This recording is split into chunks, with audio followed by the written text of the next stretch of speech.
Mesdames et messieurs, bonjour. C'est toujours un plaisir de vous retrouver. Merci de nous rejoindre dans cet entretien spécial qui reçoit aujourd'hui le porte-parole du gouvernement afin de mieux nous expliquer les motivations des décisions prises en Conseil des ministres ce mercredi 19 février 2025. Nous allons également le faire réagir sur quelques sujets d'actualité. Monsieur Wilfried Léon Moubedji, bonjour. Bonjour madame. Merci d'être là ce matin pour répondre à nos questions.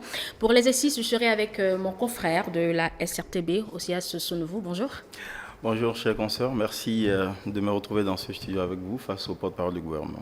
C'est un plaisir. Alors, nous tenons ces échanges, Monsieur Wilfried Léon Moubedji, dans un moment douloureux, on peut le dire, pour le gouvernement dont vous portez la parole ou la voix. On l'a appris tous dans la nuit du jeudi. Le ministre de l'enseignement secondaire technique et de la formation professionnelle n'est plus, il est décédé dans des circonstances que nous connaissons que trop bien ici.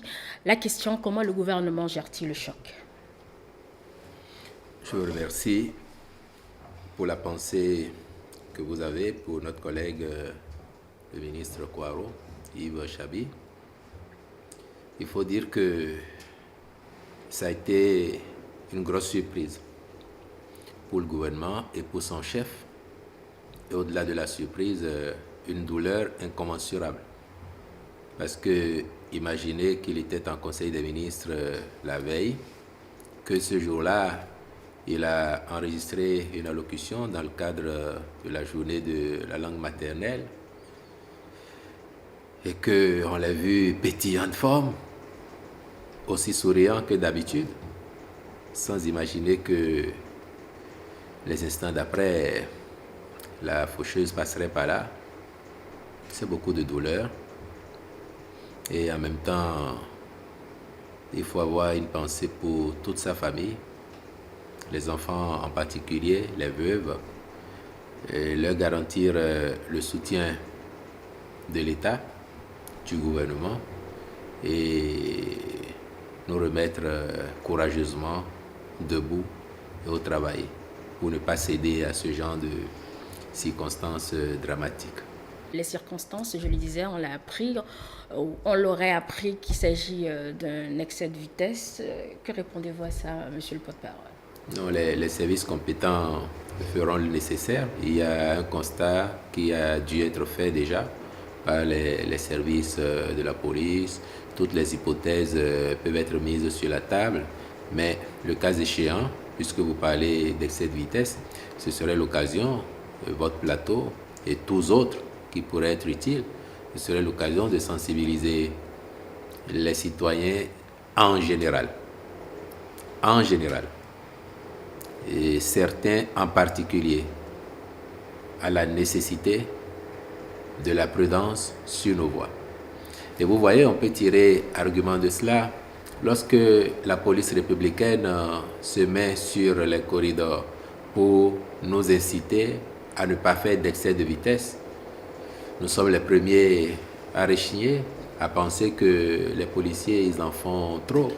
Et moi, j'aime taquiner nos concitoyens qui disent qu'il n'y a pas d'argent, mais qui sont prompts à se faire arrêter pour excès de vitesse. Je dis, mais vous n'avez pas d'argent, vous êtes prêt à donner tout le temps 5 000, 10 000 pour excès de vitesse ou pour avoir brûlé le feu. Donc, si les conclusions valident la thèse de l'excès de vitesse, c'est l'occasion pour nous d'en appeler à la conscience de chacun. Les conducteurs en particulier, chacun de nous, à qui il arrive de prendre son volant ou son guidon, de nous convier à ce sens de responsabilité et de prudence sur les voies. Nous revenons à nos questions du jour. On va démarrer par les décisions prises en Conseil des ministres. Conseil des ministres, vous venez de le rappeler, auquel a participé feu désormais, Yves Kouaro Chabi. Alors, monsieur Wilfried Léon Moubedji, on a appris que le gouvernement a décidé d'octroyer à ce cadre de concertation, notamment le comité qui va piloter l'audit du fichier électoral, l'intégralité du budget demandé pour cet audit. Il y a une certaine confusion au sein de l'opinion que nous aimerions bien que vous dissipez. Concrètement, les fonds que vous déboursez serviront à auditer quoi?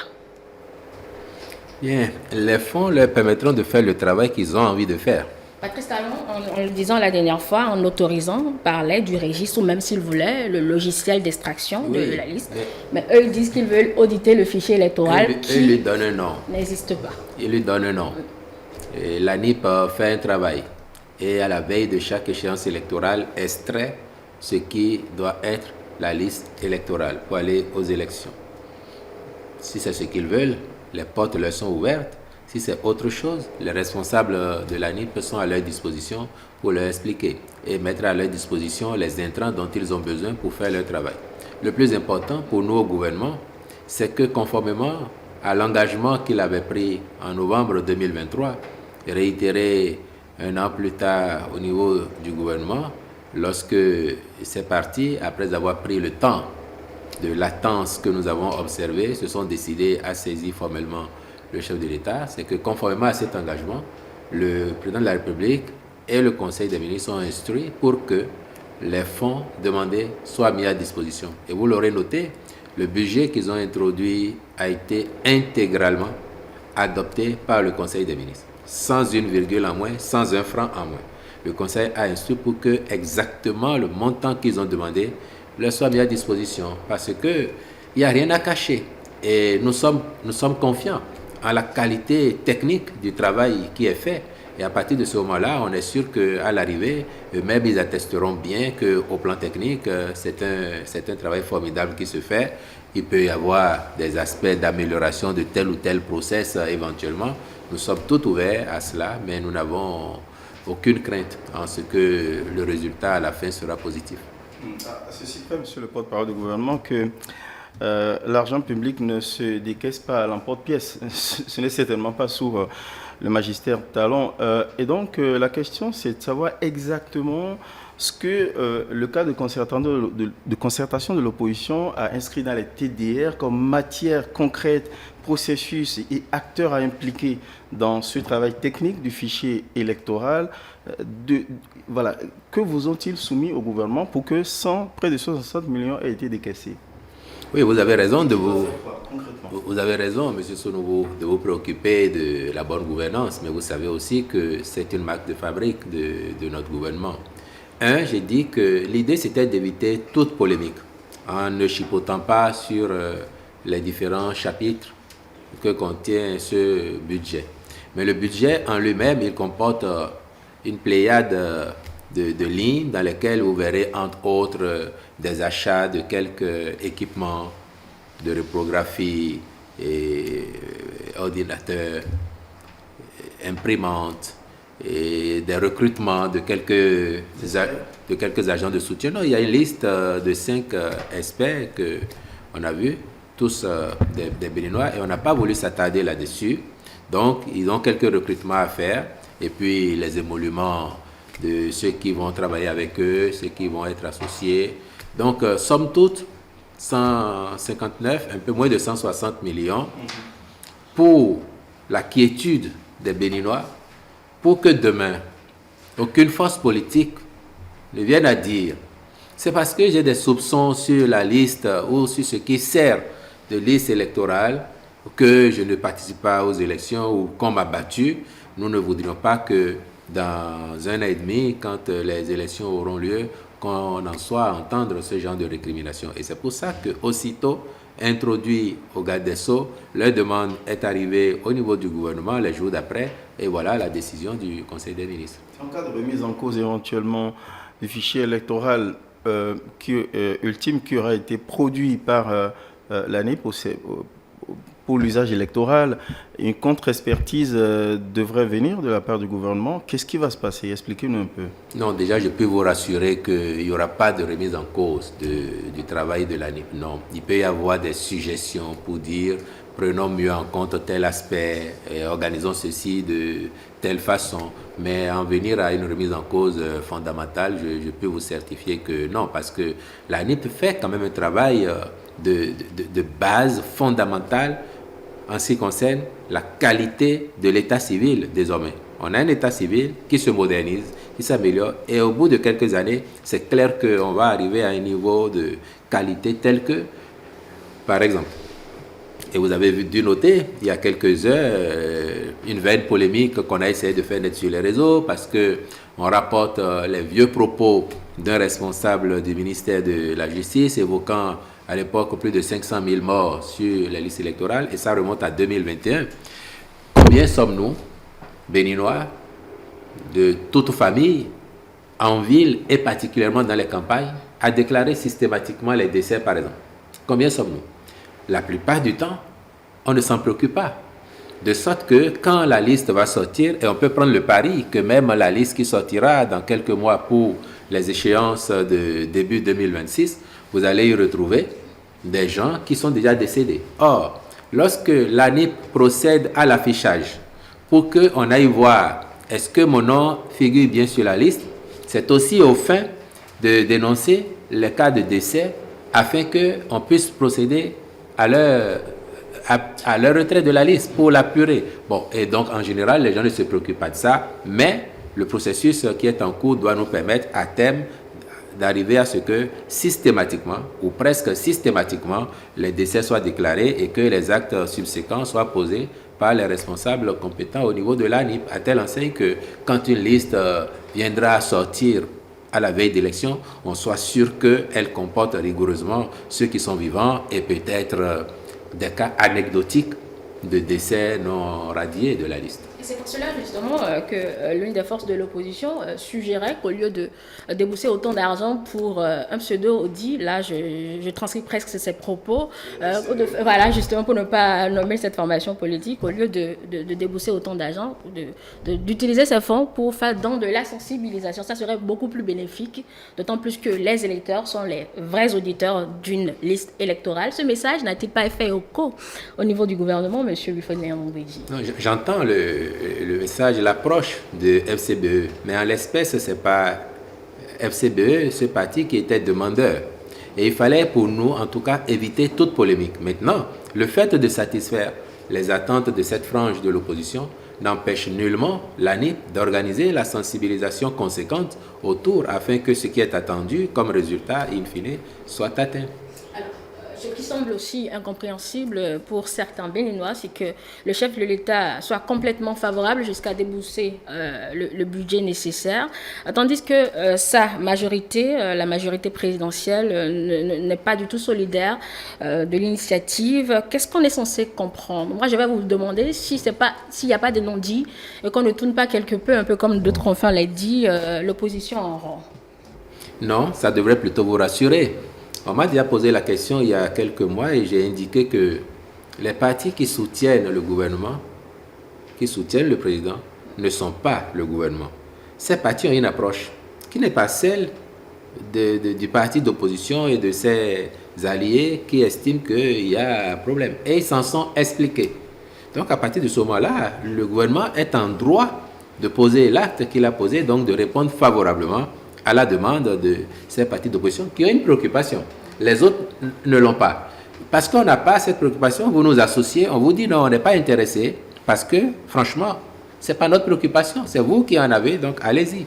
D'autant plus que l'opposition, ou plutôt cette partie de l'opposition, sera seule à faire son audit. Quel sera le sort à réserver à ces résultats? Oui, mais déjà qu'ils y arrivent et qu'ils transmettent. S'ils transmettent, une chose est sûre, il y a des aspects, s'ils sont pertinents, je suis convaincu qu'ils seront pris en compte. Mais encore une fois, moi je n'ai aucun doute sur la qualité du travail qui est fait et je suis convaincu qu'ils en attesteront, quitte à relever quelques aspects d'amélioration possibles.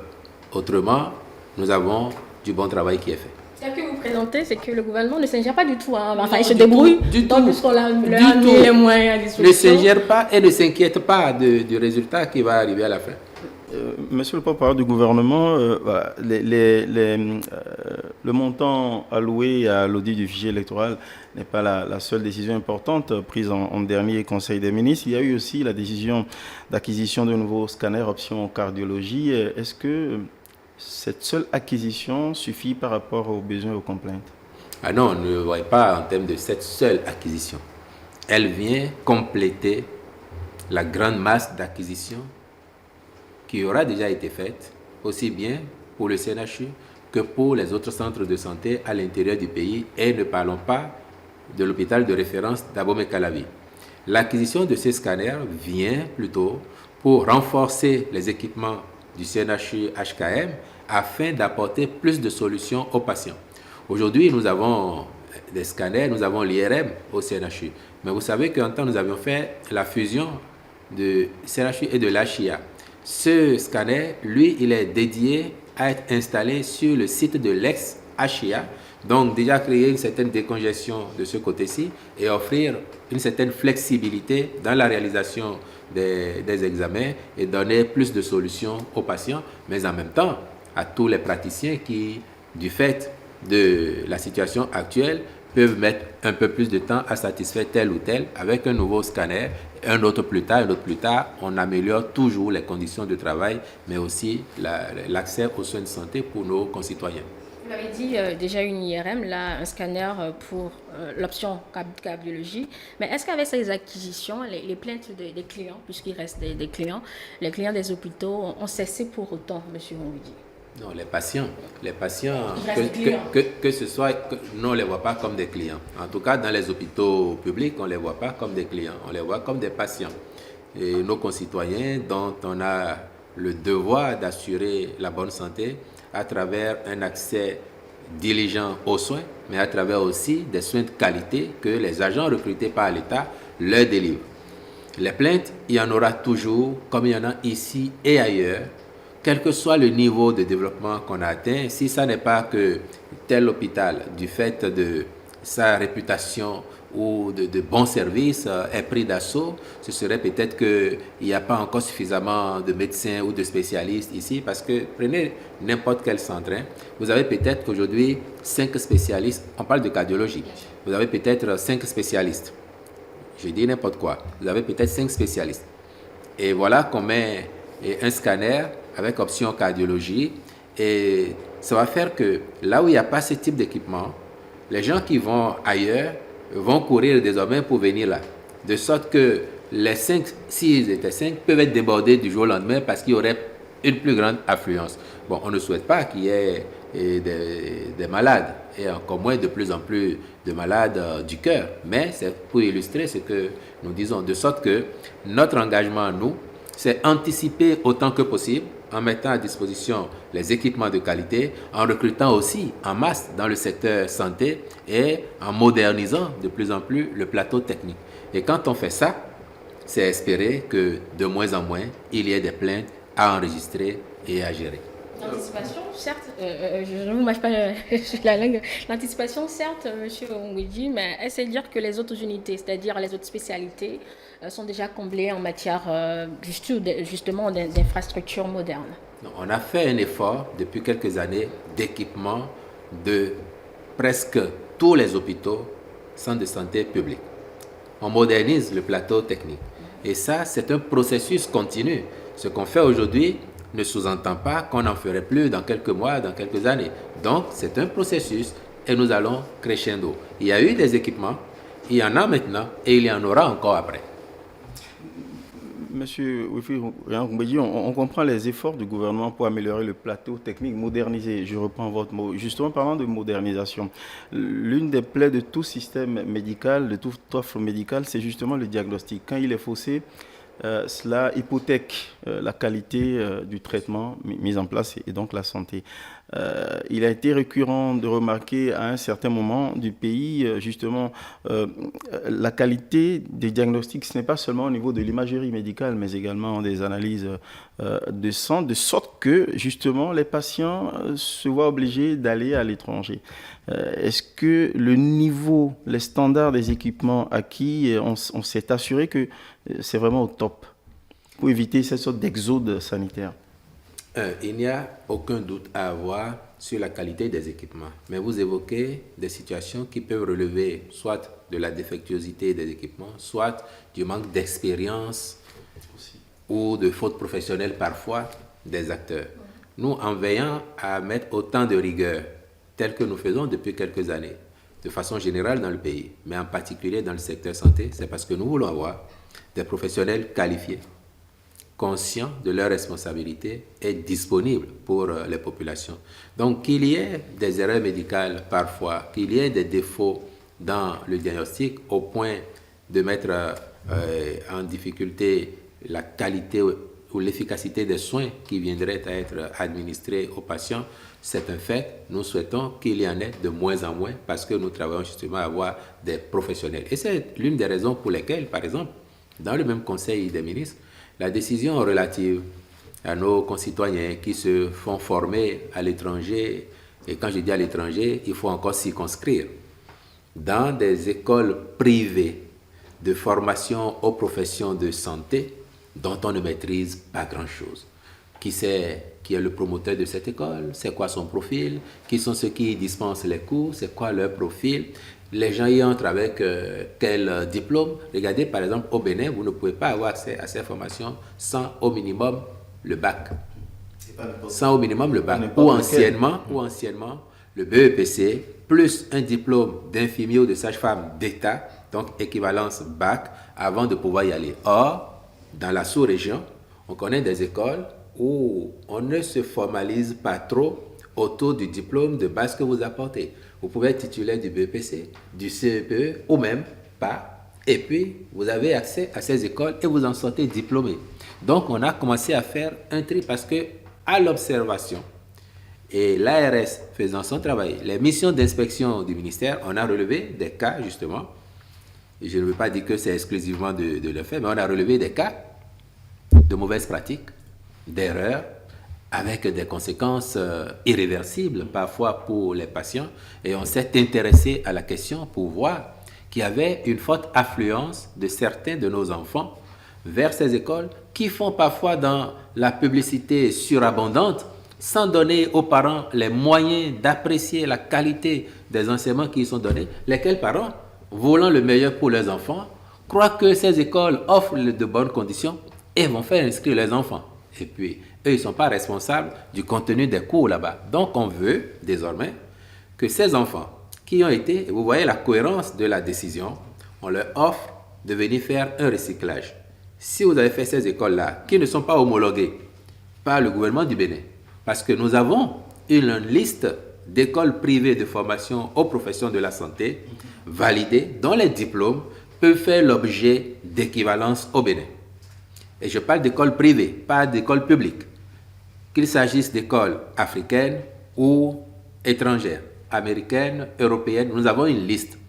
Il se fait que beaucoup d'autres centres ne sont pas sur notre liste d'écoles. Donc, leurs diplômes ne sont pas formellement reconnus chez nous. Ils ne peuvent pas bénéficier de l'équivalence. Mais comme les enfants y ont été, que leurs parents ont déboursé, nous disons, bien, ils ont eu ces diplômes-là, ils veulent venir servir au Bénin, dans l'administration publique ou dans le privé, on les soumet à un recyclage pendant un an. Exactement comme vous devez le savoir, vous. On a des médecins qui sont formés au Bénin, y compris dans notre université publique et surtout, mais qui vont à l'étranger parfois et on les soumet à une reprise d'année avant de leur reconnaître la qualité de médecin. Donc nous disons désormais, ceux qui ont eu ces diplômes, d'accord, c'est peut-être pas leur faute, mais pour qu'on soit sûr qu'intervenant sur l'humain, ils le fassent avec conscience et efficacité, on va s'assurer du bagage intellectuel qu'ils ont et de leur conscience professionnelle, dont ils feront un an de recyclage, renforcement de capacité.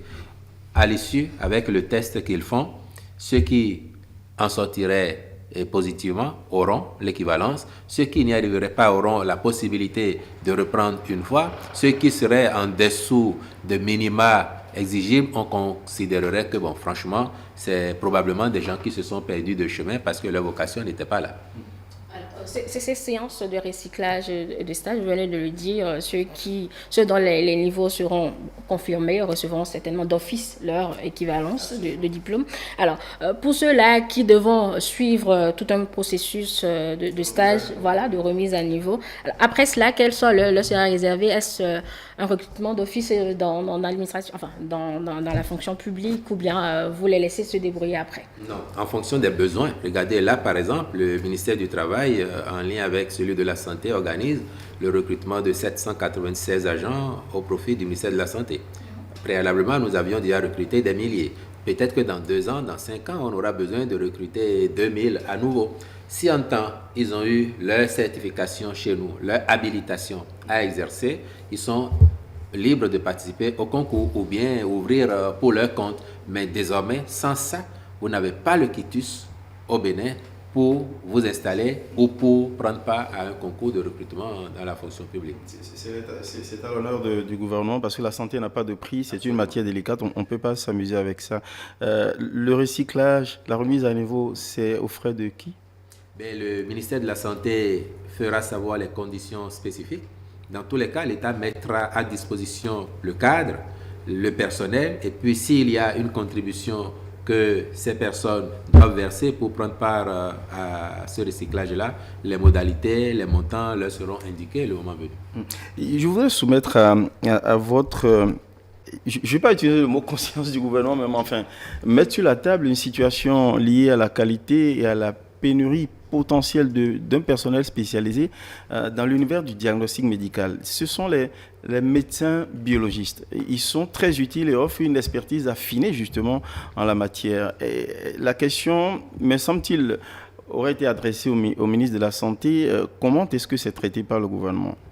Monsieur Sonovo, est-ce que vous avez des doutes que un gouvernement qui a investi autant dans la santé, un gouvernement qui a réalisé l'hôpital de référence de Calavi ne se préoccupe pas de cette dimension de votre question? Donc, or, avec ce que nous faisons aujourd'hui, nous disons qu'il y a une certitude. La dynamique qui est en cours, qui est faite d'exigences soutenues, accrues, de plus en plus au quotidien, est telle que nous arriverons forcément à terme, et je suis convaincu que ce ne sera pas à long terme, nous arriverons à un moment où l'exigence est partout. Les normes et standards en vogue ici correspondent à ce qu'il se fait de mieux ailleurs. Quand on commence généralement, nous sommes incompris, vous êtes les premiers à nous taper dessus. Et derrière vous, les journalistes. Vous n'allez pas nous faire le procès d'une exigence. Monsieur Sonovo, quand nous commençons généralement, vous des médias, vous trouvez que, mais ils sont trop exigeants, on est quand même au Bénin, avec nos habitudes parfois approximatives. Pourquoi ils ne nous laissent pas végéter dans...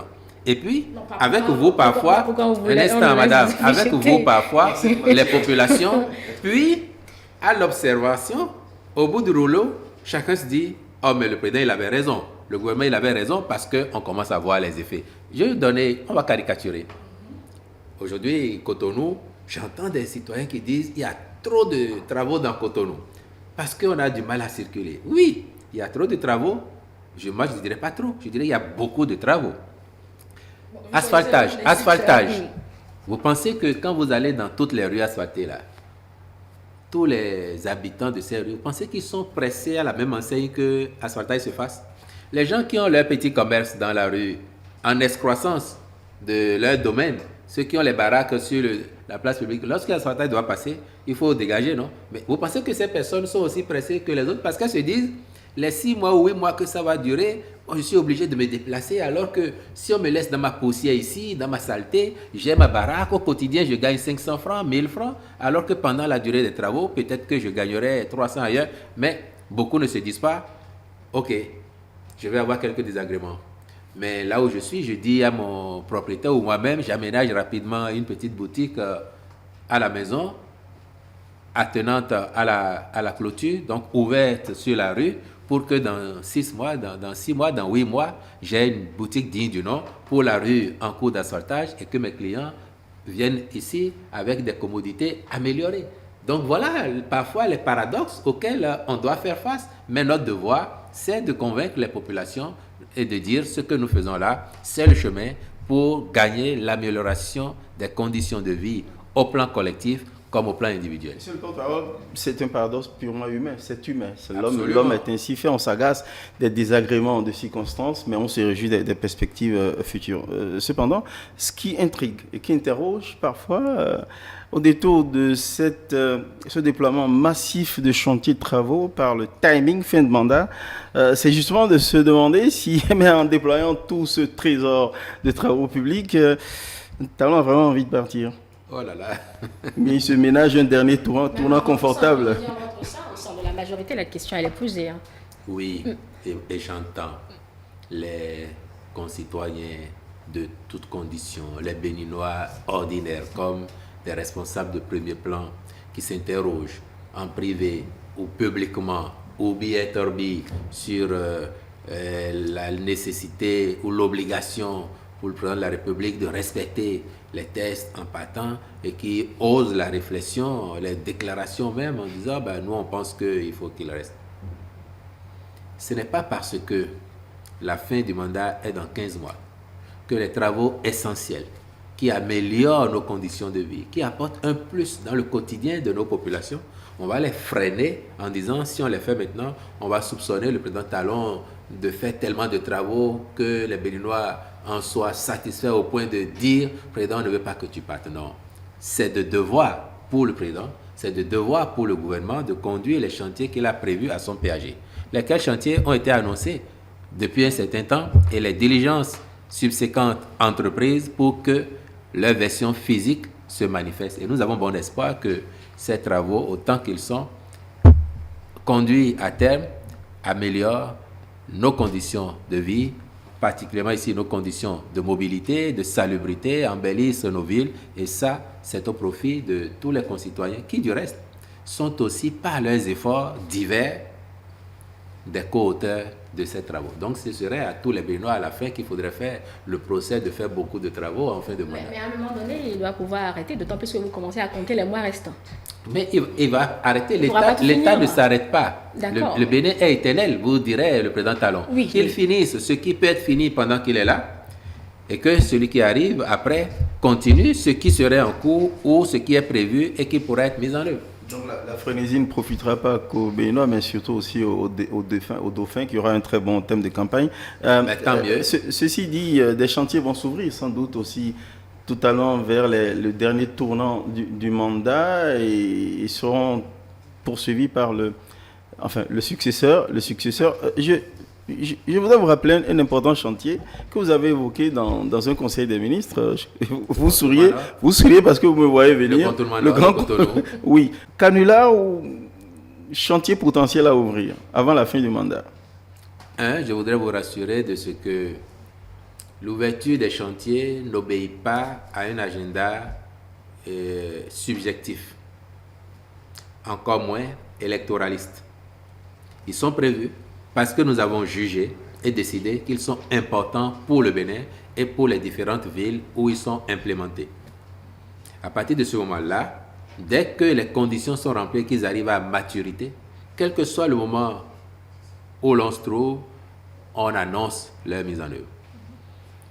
Par conséquent, le contournement nord, qui aurait pu être lancé en d'autres temps, dans des circonstances particulières, mais aurait apporté de la gloire à un homme immédiatement. Mais peut-être qu'on n'aurait pas tiré le maximum de ce projet pour le Bénin.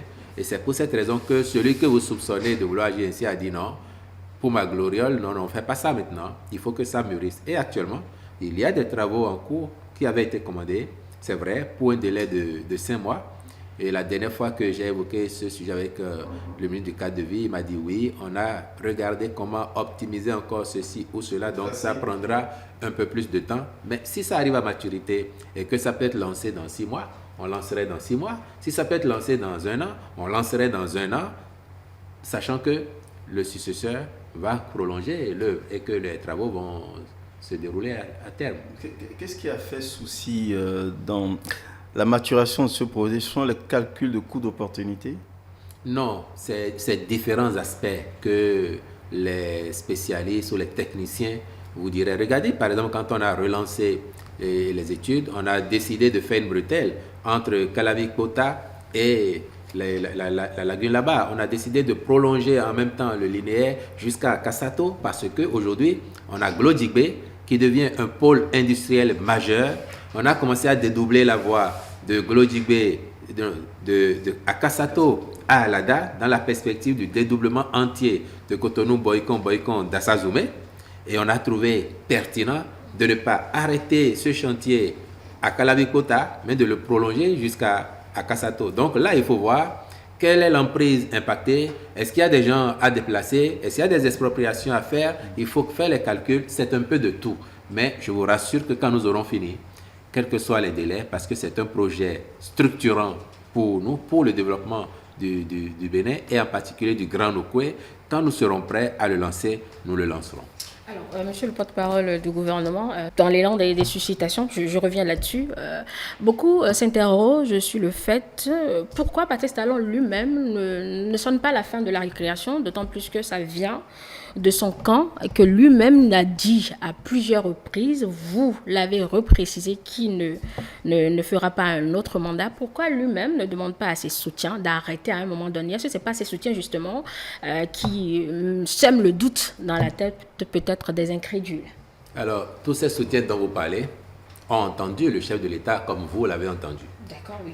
Tous ces soutiens m'ont entendu à plusieurs reprises comme vous m'avez entendu. Et pourtant? À quoi servirait-il pour le chef de l'État aujourd'hui de revenir, réitérer cela ou dire à ses soutiens, arrêtez, si on sait très bien que, ayant affaire à la matière humaine, une fois qu'il a dit ça, la minute d'après, il y aura des gens pour le dire. Vous ne pouvez pas fermer leur bouche. Vous ne pouvez pas attacher leurs doigts pour les empêcher de pianoter sur leur clavier, de leur chambre, du marché, du champ pour dire « Moi, je voudrais que le président Talon reste au-delà de 2026. » Ça, c'est leur vision à eux. Mais le président ne nous a pas dit « J'adhère à cette vision. » Du tout. Ils sont des citoyens, libres à eux. Si demain, ils constatent que bon, leur profession, leurs appels n'ont pas produit le résultat, je suis sûr que, contre mauvaise fortune, ils feront bon cœur. Parce que la République doit continuer, au-delà de chacun de nous. Quand on sait, comment je vais dire, la rigueur morale à laquelle le président nous habitue et qui ponctue ses actes et ses postures, ne serait-il pas à son honneur justement de convier ceux de son premier cercle à éviter ce spectacle un peu malsain, à inviter le premier d'entre nous à un acte anticonstitutionnel? Ne serait-il pas à son honneur? Et on peut laisser l'opposition continuer à supputer à bon droit éventuellement, mais des gens de son rang, dans son rang, ça nourrit une sorte de... Ça agace à la limite l'opinion, et ça suscite le doute. Bon, ou bien lui-même il s'en amuse. Monsieur Sono, vous devez vous avoir une assurance. Vous parlez d'acte anticonstitutionnel. Si l'acte anticonstitutionnel est qu'il est posé, il y a un gardien de la Constitution qui dira ben, votre acte il est anticonstitutionnel.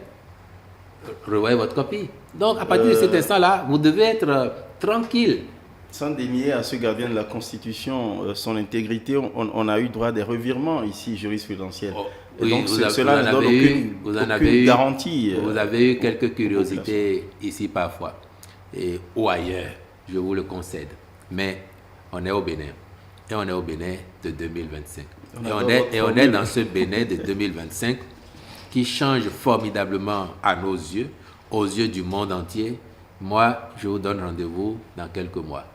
J'espère que vous avez commencé à lire que ça commence à bouger un peu dans les partis politiques où le processus de désignation des candidats serait en train d'être... L'échéance énoncée s'approche aussi, monsieur. N'est-ce pas?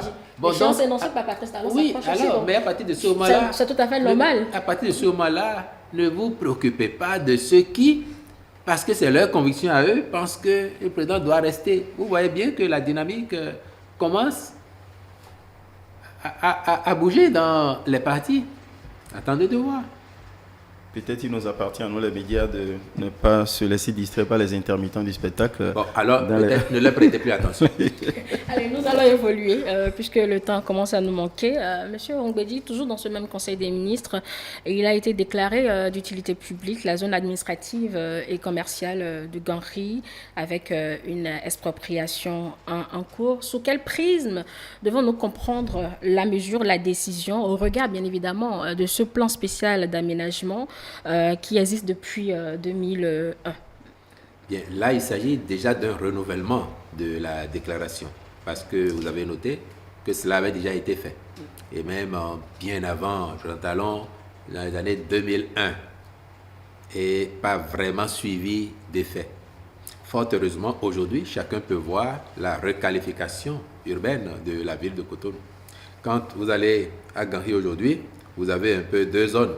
La première zone avec ce marché, et à partir de la loterie jusqu'à Herval, là-bas, vous avez le grand boulevard. Et il est de bon ton pour nous de redonner à cette zone sa vocation, en faire une zone commerciale et administrative. Et il y a aujourd'hui sur place des infrastructures, des bâtisses qui jurent avec cette ambition.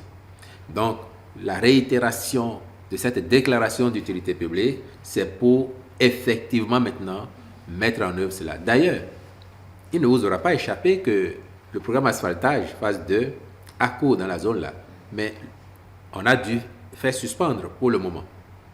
Pour ne pas finir l'asphaltage, alors même qu'il y aurait des aménagements substantiels à faire et que vous prenez les quelques industries qui y sont, le mouvement incessant des camions dégrade régulièrement, alors que ces industries, et particulièrement la cimenterie, n'a plus sa place là. Vous voyez? Donc, c'est vraiment quelque chose de cohérent. Et nous voulons à terme que cette zone soit reconnue comme une zone administrative et commerciale et non plus comme une zone industrielle. Il y aura des habitations, ce n'est pas interdit. Mais on leur demande de se structurer, de se mettre aux normes parce qu'il y a des indications techniques architecturales qu'il faut respecter. Et on les invite à ça. Alors justement, comment vont s'opérer alors, M. Ongbeji, les expropriations parce que c'est prévu? Suivant les procédures habituelles en la matière. Vous voyez, le compte rendu a même dit que toutes les habitations, toutes les parcelles ne feront pas l'objet d'expropriation définitive. Seules les parcelles ou l'open tech qui auront été identifiées pour abriter des projets en particulier feront l'objet d'expropriation définitive. Donc là, on n'y va pas à l'aveuglette. Monsieur le porte-parole du gouvernement, au cœur de l'actualité également gouvernementale, c'est la mise en vente des logements économiques et sociaux de Wedo.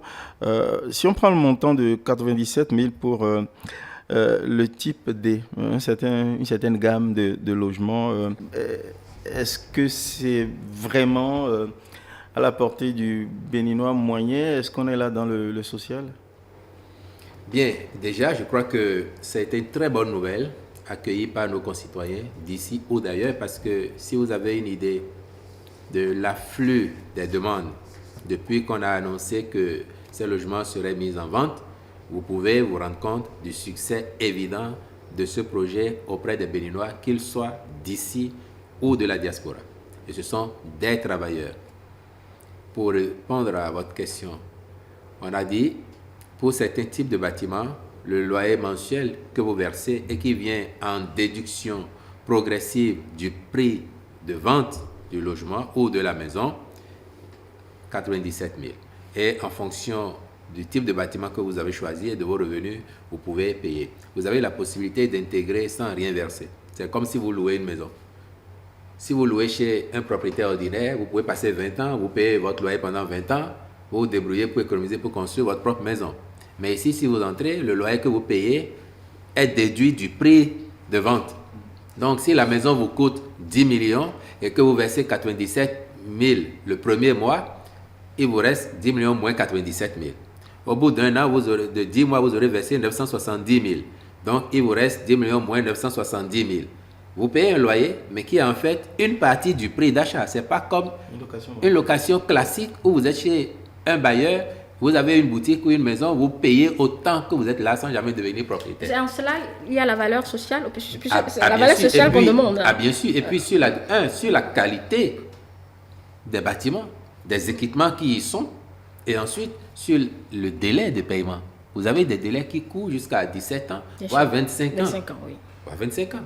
Sans oublier tout l'apport que l'État aura déjà fait à travers la bonification des taux, à travers les investissements qui ont été réalisés. Je vous mettrai au défi, Madame Toboula, si vous voulez faire votre propre maison, sur votre propre parcelle, avec toutes ces commodités, vous pouvez essayer et vous voyez n'importe quel spécialiste, il vous sort un coût d'objectif, vous allez voir que vous êtes peut-être à une fois et demie, 2 fois le prix auquel ces logements sont mis en vente aujourd'hui. Cela s'entend, hein, je la s'entends, mais certes aussi que nous sommes dans une société stratifiée, mais Monsieur Ongbeji, combien seront-ils ces Béninois à pouvoir débourser autant d'argent pour le faire? Vous voulez savoir Avant même que d'avoir lancé la commercialisation, quand on a annoncé, il y avait déjà plus de 200 000 inscrits.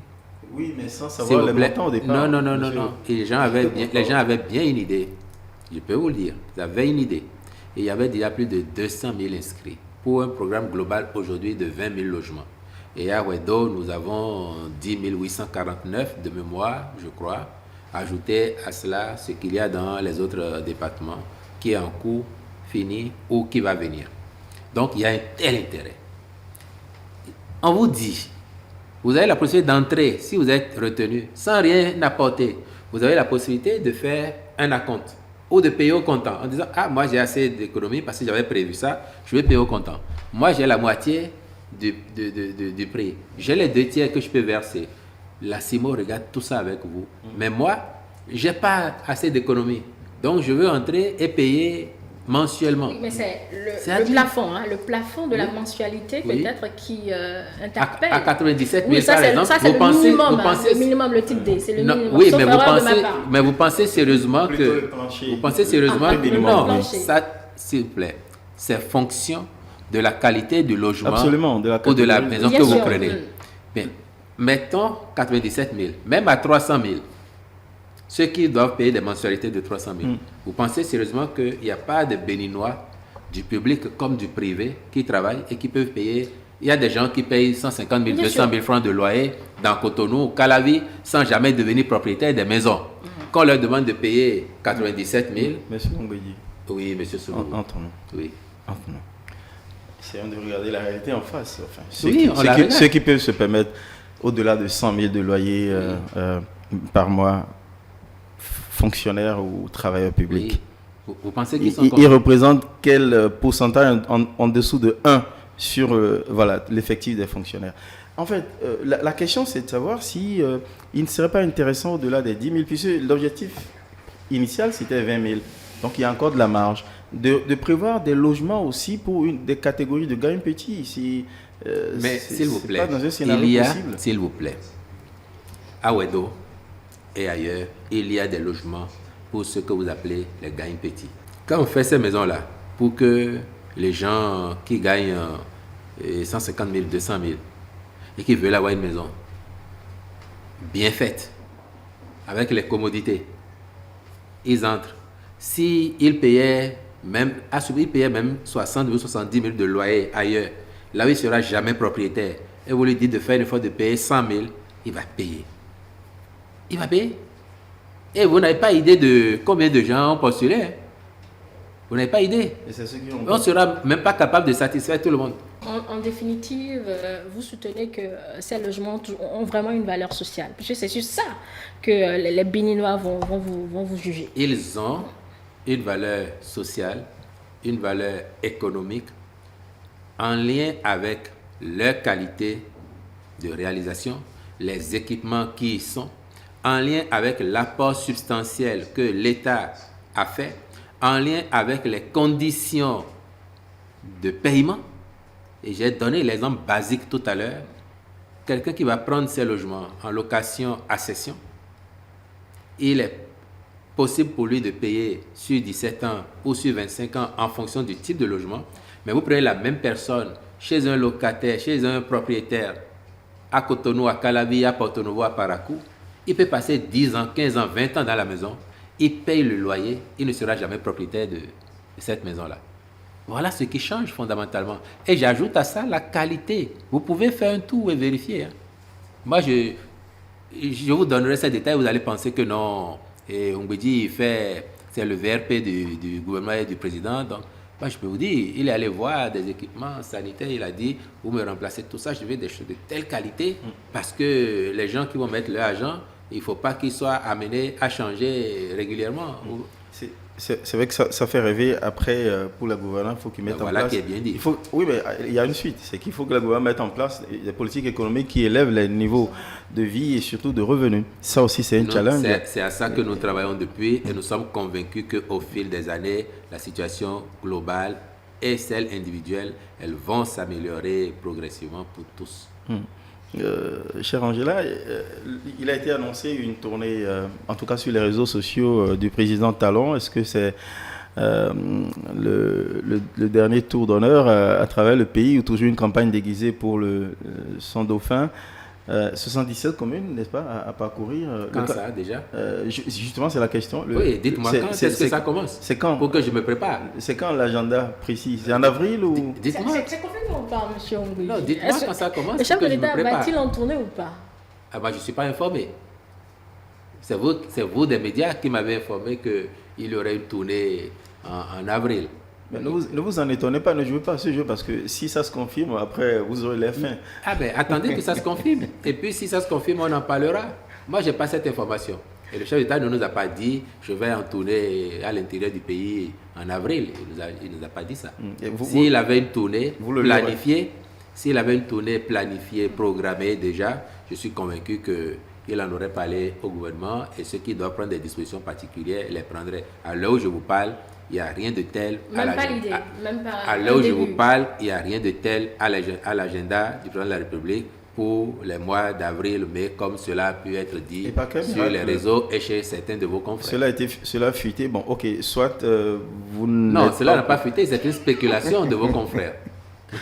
Vous êtes très habile. Peut-être parce qu'on estime qu'à la fin, il faudrait bien qu'à un moment donné, Patrice Talon dise au revoir. Oui, comment il compte le faire alors? Quand il voudra le faire, il déterminera le moyen et puis il nous dira.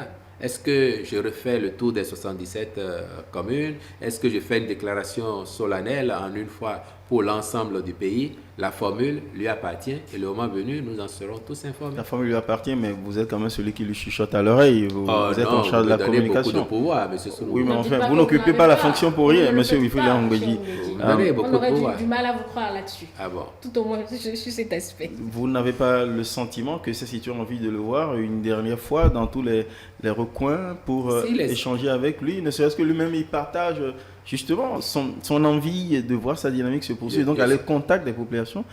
Vous ne le lui suggéreriez pas? Je suis sûr que lui-même, pour le parcours que les Béninois dans leur ensemble ont fait avec lui, avec autant de résultats, on va dire aujourd'hui, malgré les difficultés du départ, cet investissement des populations, qu'il n'a de cesse de souligner d'ailleurs en disant que ces résultats, ils sont l'œuvre de toute la population béninoise. Je suis convaincu que aller parler avec ces Béninois, les remercier, leur dire nous avons fait du chemin ensemble, ça n'a pas été facile, mais tout doucement, on a commencé à y arriver. Et parce qu'on a osé commencer maintenant, ce sera plus facile pour ceux qui viennent après de continuer sur cette lancée-là. Je suis convaincu que l'idée ne lui déplairait pas demain d'aller le faire et que si son agenda y est favorable, c'est avec beaucoup d'enthousiasme qu'il repartirait sur les routes du pays. Il devrait humblement s'y plier quand on peut imaginer que ses concitoyens ont des choses sur le cœur à lui dire.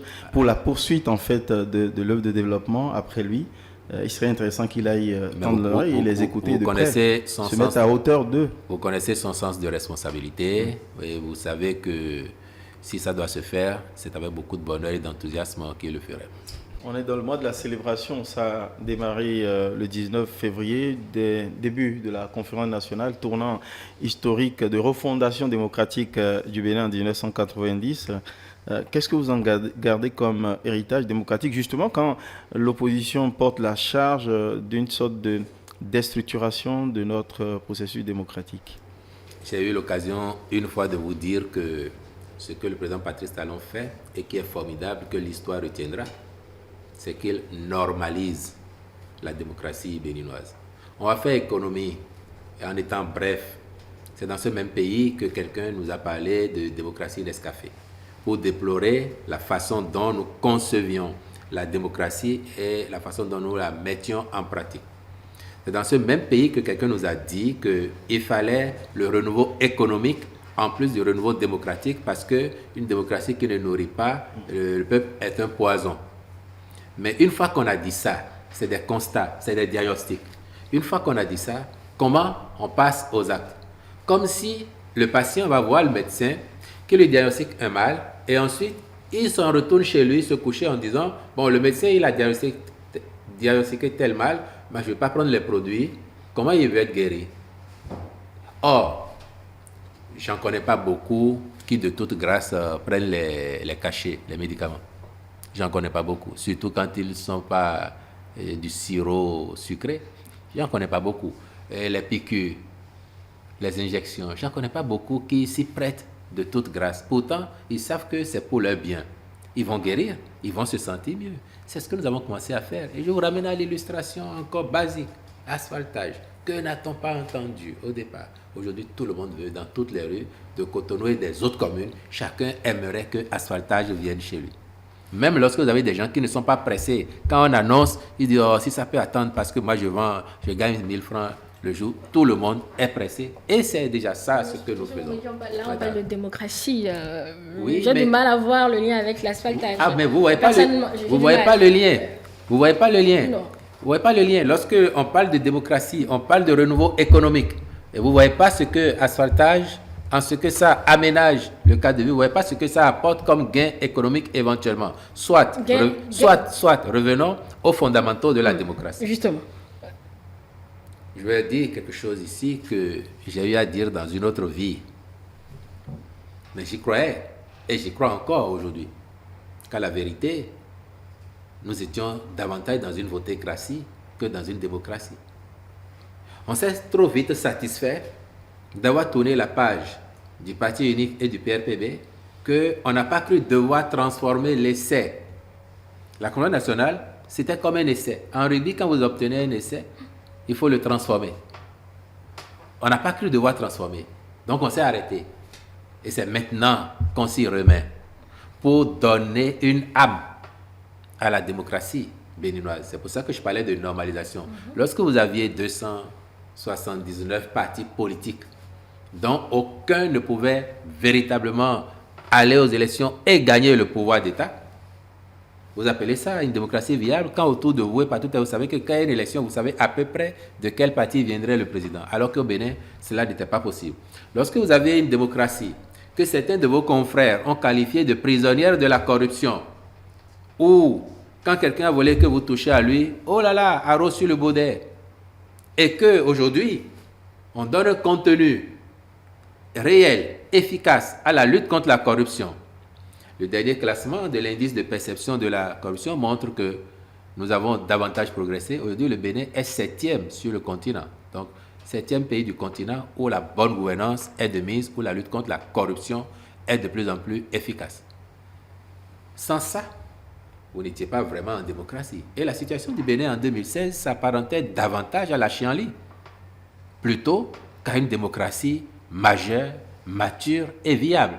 Et si on ne faisait rien, l'anarchie nous aurait emportés tous. C'est ça qui rend difficile le travail et qui nécessite beaucoup de courage et de sens de l'État. Et c'est ça qui est mis en œuvre depuis 2016. Autrement, le plus facile aurait été de faire comme tout le monde avant, se contenter de notre médiocrité et dire, bon, tant qu'on s'y complaît, bah, on va. Mais non, on a choisi, le président Patrice Talon en premier, de dire non, osons nous regarder en face et voyons que nous ne sommes pas si beaux que nous le pensions. Il nous faut faire du chemin, il nous faut faire du travail. C'est ça que nous avons commencé. Aujourd'hui, quand vous regardez toutes nos communes, Madame Toboula, depuis 2020, dans combien de conseils communaux vous avez vu déjà qu'on a destitué un maire, où l'instabilité chronique qu'on observait avant est encore là aujourd'hui? Aucun. Or, avant, vous auriez déjà eu une valse de démission, de révocation, de destitution de maires.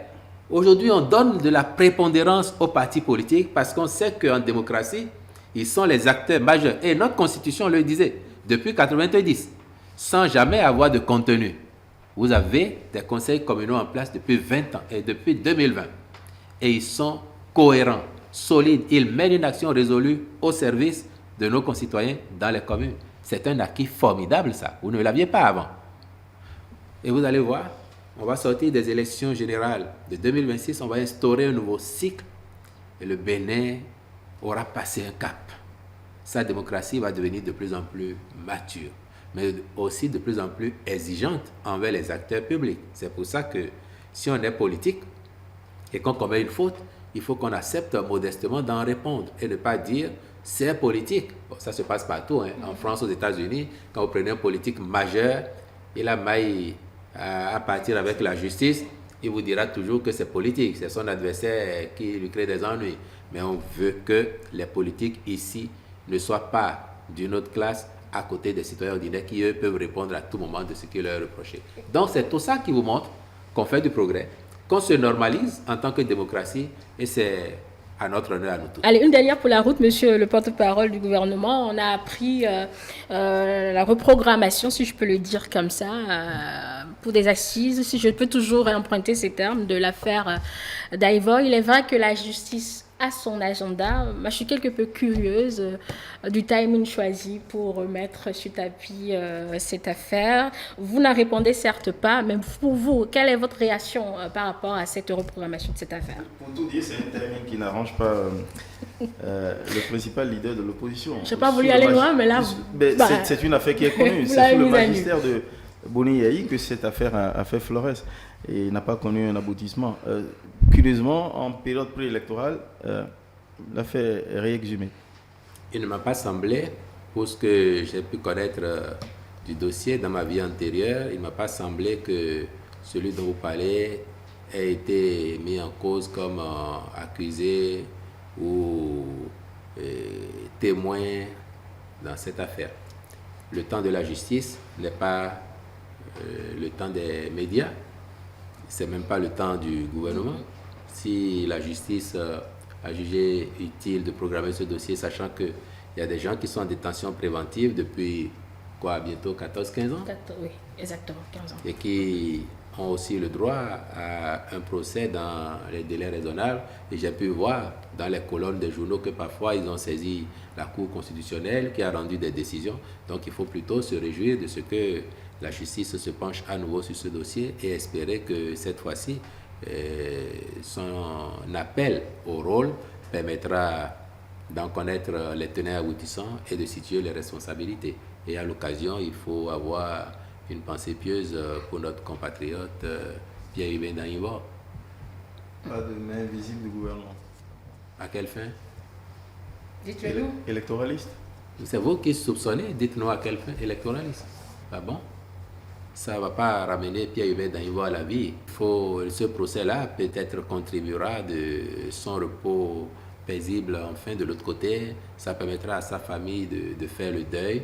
Et nous devons tous tirer les enseignements de ça et dire qu'il ne faudrait plus, quelles que soient les raisons qui seraient mises en évidence devant la Cour, qu'il ne faudrait plus que ce genre de drame se produise chez nous.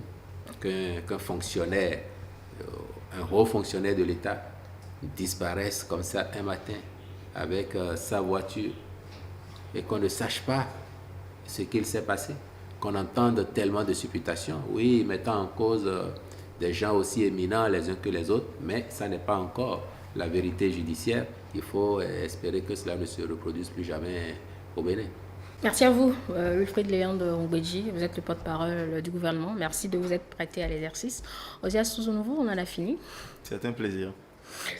Merci, mesdames et messieurs, de nous avoir suivis. On vous retrouve sur d'autres programmes.